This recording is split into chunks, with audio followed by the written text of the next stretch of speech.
Hey guys, welcome back to the channel. Today we're going to talk about 3 shoulder hacks you can immediately implement into your training to help you pack on the gains in your delts. Now before we get started, if you missed any of the previous videos in this series, be sure to click this playlist link right here. So far we've covered chest, back, biceps, triceps, and hamstrings. And if you like these quick tip type videos, you can let me know by subscribing, liking the video, and commenting, "I want Death Star delts" below. Now let's get started. Hack number 1 is all about learning how to truly isolate your delts. Remember how we always talk about packing your shoulders when bench pressing? Well, when you're trying to isolate your delts with exercises like lateral raises, front raises, or rear raises, you need to be doing the exact opposite. This is because we pack our shoulders on pressing movements to take the shoulders out of the exercise as much as possible. So when training the delts, the last thing we want to do is place less strain on them. For example, let's take a look at the lateral raise. Having your shoulders packed will activate more of your upper traps, but as soon as you unpack them, all of the emphasis is placed on the middle delt where it should be. Also, whether you're performing a lateral raise, front raise, or rear raise, you should feel like you're moving your arms out and away from your body, not just up and down. This tip alone will take your shoulder training to an entire new level, guys. In fact, it might even be a good idea for you to switch from dumbbells to cables to help you get the feel for lifting out and away.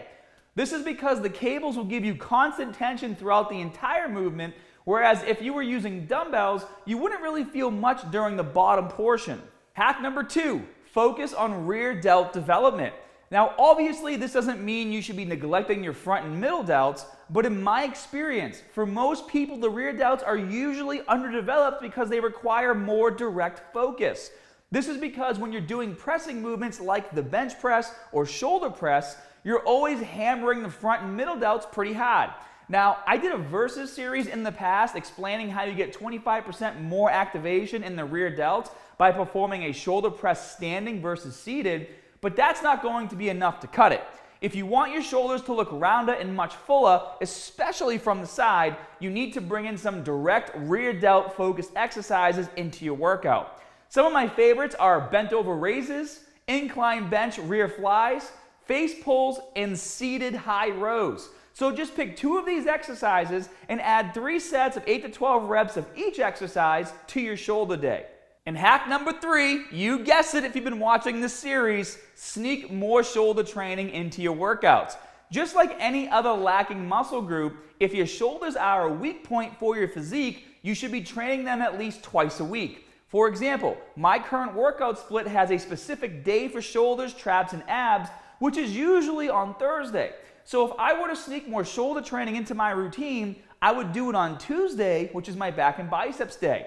The pull movements for training your back are going to activate your traps and deltoids already, so take advantage of the pre-exhaustion and bring in a dumbbell or barbell shoulder press as well as a few of the rear delt focused exercises mentioned earlier.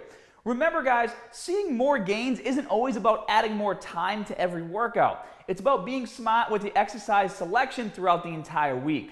I hope you guys enjoyed the video. I've got an awesome playlist of more quick tips right here for you to check out. And if you need a new workout program, check out my 5-day bodybuilding split right here. You can access it for 7 days free just by clicking this link. And as always, more good stuff coming soon. See you guys.